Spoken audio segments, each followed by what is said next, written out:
Uno de los autores que ha tenido esta idea dominante de necesidad es Maslow. ¿Qué ha hecho Maslow? Si ustedes conocen la pirámide de Maslow de las necesidades, él nos ha dicho que las necesidades se tienen que cubrir paulatinamente, como una pirámide. En la base, primero se tienen que cubrir las necesidades corporales, es decir, si hay carencia de alimento, hay carencia de vestido, hay carencia de cualquier otro elemento que requiera las necesidades corporales, difícilmente vas a poder obtener la seguridad, la pertenencia, la autoestima y difícilmente vas a llegar a autorrealizarte. Entonces, ¿esto de qué nos habla? De que estamos supeditados a consumir. Porque si yo cubro mi necesidad es porque tengo que consumir. ¿Se fijan cómo la idea dominante occidental nos lleva a esta idea de consumo? Si no pertenezco a un grupo, difícilmente voy a cubrir esta necesidad y difícilmente voy a poder autorrealizarme. Entonces, la idea de carencia me habla de que yo veo al alumno precisamente con necesidades y que difícilmente va a poder autorrealizarse porque tiene que consumir ciertos elementos para poder llegar a ser persona. De la misma manera, esta visión reduccionista nos lleva al consumo. En este sentido, ahora, ¿desde dónde ver el concepto de necesidad con estas nuevas teorías del aprendizaje? El concepto de necesidad vamos a cambiarlo ahora por satisfactores. En vez de concebir a la necesidad como una carencia, vamos a concebir ahora a la mirada de una necesidad, pero ¿cuáles son mis satisfactores para cubrirla? ¿Sí? ¿Qué es un satisfactor? Es cambiar la concepción de las necesidades humanas, hoy ideología del progreso.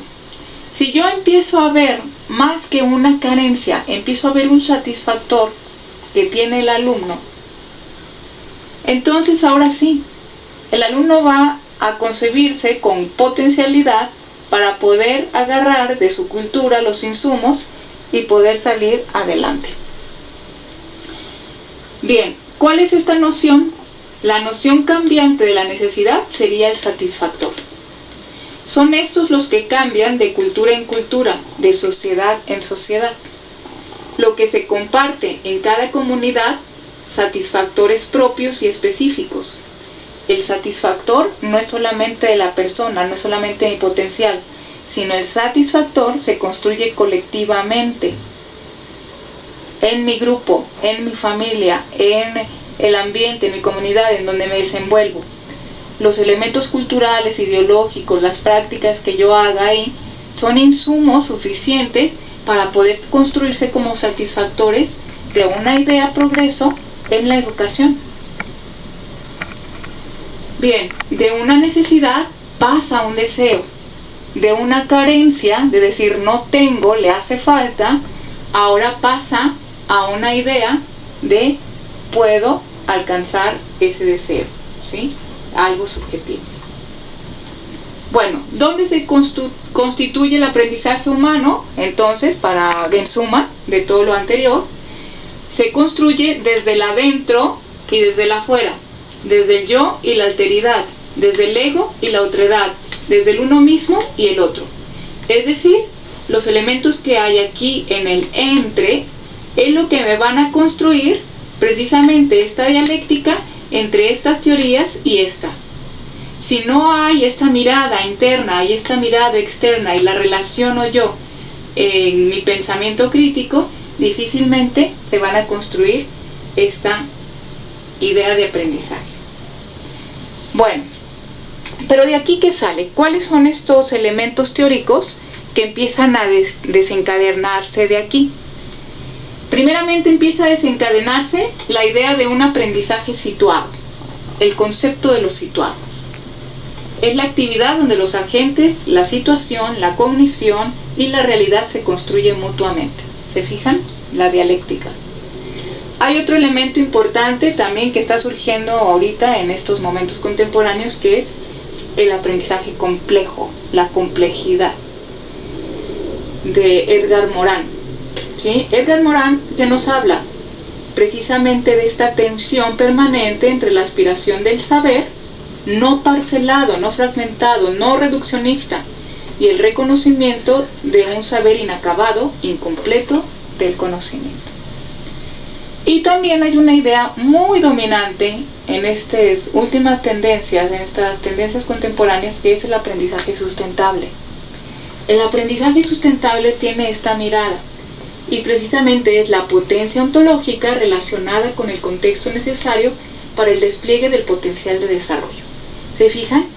Estas, que son algunos constructos teóricos de las nuevas tendencias contemporáneas del aprendizaje, nos dan a repensar y reformar el pensamiento ¿desde dónde? Desde educar la mirada. Mirarme a mí mismo, cómo actúo en mi medio cultural, y mirar cómo los pensamientos hegemónicos y dominantes que existen en mi exterior, para de ahí hacer una nueva cartografía del universo. Bueno, ante esto, ¿qué hay que hacer?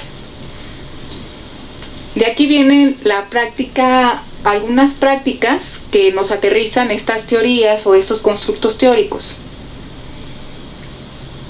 El desarrollo de la capacidad crítica para cuestionar las visiones dominantes en nuestro imaginario colectivo, relación de mis ideas y las ideas mundo dominante, y crear una nueva visión del mundo. Esta es como la perspectiva de la tendencia. ¿Cómo vamos a educar la mirada? Bueno, estas ideas se basan en el desarrollo de unos ejercicios heurísticos para poder desarrollar precisamente el aprendizaje, basado en varios sociólogos y filósofos, esta perspectiva de educar la mirada. Primeramente, ¿cómo educarlo? ¿Cómo pasarlo a una práctica del aprendizaje? Primero, hacerles ver al alumno que no todo lo que vemos es como parece ser. La existencia de un principio del engaño de los sentidos, percepción de los datos que afectan nuestros sentidos, puede ser engañosa. Aquí tenemos, por ejemplo, esta práctica, y todas las líneas horizontales son líneas que están completamente rectas, horizontales, y hay un engaño con estas pequeñas líneas que se entrecruzan. Y precisamente este ejercicio de Hering y Zollner nos enseñan a que no todo lo que vemos es como parece ser, que hay que enseñarle que al alumno, que no todo lo que vemos en nuestra exterioridad, no todo lo que nos presenta en los medios de comunicación es lo que parece ser.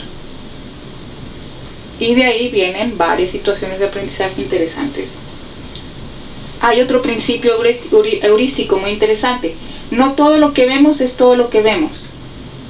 Podemos ver por afuera este cubo, podemos ver por adentro este cubo, lo podemos ver desde un lado, desde el otro. El principio de la incompletitud: siempre que vemos, sentimos o percibimos algo, es solo una parte, un aspecto parcial de ese algo. Acceder a la totalidad del conocimiento o no. Este es un principio muy interesante. ¿Por qué? Porque muchas veces nos posicionamos en que lo sabemos, en que es la verdad, cuando no hemos visto los otros lados que nos darían un aprendizaje completo. Es decir, la antítesis de lo que estamos viendo nos daría a formular una síntesis interesante. Otro elemento muy interesante dice: no todo lo que vemos es lo que todos vemos. Si nosotros observamos este dibujo, ¿qué es lo que vemos? Esta misma pregunta se los hice a la conferencia en vivo que tuvimos, en la videoconferencia, perdón. Y muchas de las respuestas que ustedes me dieron es: yo veo a dos personas que están afuera de un cuarto, en una esquina, arriba de una ventana. Que están abajo de una ventana. Otros pensaban que estaban dentro de un cuarto. Muy bien, esa es la mirada que nosotros podemos interpretar de este dibujo. Si yo hago esto, puedo identificar perfectamente que es una esquina y que arriba del monito más grande hay una ventana. ¿Sí? Pero ¿qué pasa? Este mismo ejercicio se los pusieron en África. Les pusieron esto. ¿Y saben lo que vieron los africanos? Vieron esto. Ellos mencionaron que las líneas que para nosotros eran una esquina, para ellos era un árbol. ¿Sí? Un árbol como los que se dan allá en su tierra. Que el monito que está dibujado, el más alto, era una señora que traía un canasto en la cabeza. Y el monito más pequeño es un hijo suyo. ¿Sí? Un niño que estaba acompañando a esa señora. Si ustedes se fijan, la gente solo puede ver aquello que está relacionado con su propia historia. Esto es muy interesante. ¿Por qué? Porque nosotros, al hablar de una diversidad y pluralidad de culturas y elementos que tenemos nosotros en el salón de clases y contextos, podemos tomar esos insumos para poder ver distintas realidades. Igualmente en un problema matemático, igualmente en un problema filosófico, educativo, social. Todo esto es la construcción del pensamiento, pero con insumos de mi cultura que me van a ayudar a construir precisamente esa nueva mirada hacia el mundo. Otro principio interesante: no todo lo que vemos existe. ¿Qué es lo que no existe aquí? Lo que no existe es lo que estamos viendo, este cuadrado. Este cuadrado no existe, ¿por qué? Porque lo está formando mi imaginario al poner yo mis figuras oscuras desde este posicionamiento, colocadas así.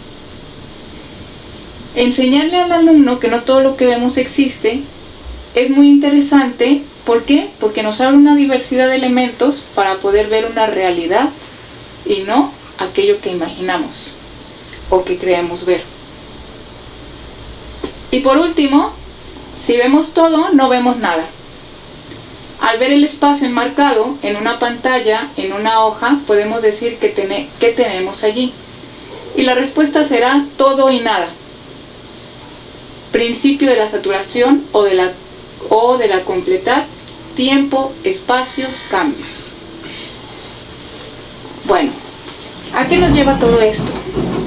Todo esto nos lleva a concebir, primeramente, todos estos constructos teóricos que hemos ido viendo desde estas dos miradas, nos llevan a concebir un nuevo perfil o una nueva concepción de hombre. Un hombre con el que vamos a trabajar, una persona con la que vamos a trabajar y con la que nosotros también debemos de concebirnos como profesores. Primeramente, somos seres lingüísticos, comunicativos, seres metaforizantes, creadores de símbolos y de cultura, seres sociales, seres físicos y biológicos, seres creados, existencia humana y seres hermenéuticos. Bueno, pues con esto cerramos y quiero cerrar con esta cita de Rincón del Castro César, en donde decimos: no vemos las cosas como son, sino como somos. Interiorizamos el mundo y nos exteriorizamos en él desde nuestra propia persona, interpretación de ese mundo. Por esa razón, educar la mirada es ayudar a la persona a situarse conscientemente en la realidad, dotándola de herramientas cognitivas para sortear los obstáculos y distorsiones perspectivas, ya sean las propias de la naturaleza o las heredadas socialmente. Muchas gracias.